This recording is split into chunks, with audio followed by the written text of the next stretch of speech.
के नायब सदर centre for China and globalisation Victor Cao ने वाज़ेह किया है कि चीन और पाकिस्तान के ताल्लुकात लोहे जैसे मजबूत हैं। हम वाकई एक दूसरे का साथ देते हैं। चीनी मीडिया को अहम पैगाम में विक्टर काओ ने कहा कि कशीदगी में इजाफा पाकिस्तान के जायज़ मफादात, खुद मुख्तारी, इलाकाई सालमियत को खतरे में डाले तो ये एक संगीन मसला है। नायब सदर centre for China and globalisation Victor Cao ने वाज़ेह किया है कि चीन और पाकिस्तान के ताल्लुकात लोहे जैसे मजबूत हैं।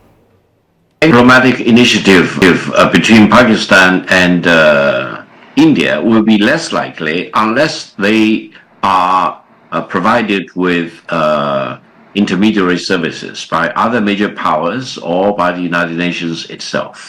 So I think it is the real time for all the relevant countries to scramble into immediate action to call on both India and Pakistan to take the right action. The relations between China and Pakistan are ironclad brothers and sisters relations. We really support each other. So if any escalation of the tension will threaten the legitimate interest of the sovereignty and territorial integrity of Pakistan, I don't think any country should second guess the Chinese commitment to protecting and defending the legitimate interests, especially relating to the sovereignty and territorial integrity of Pakistan.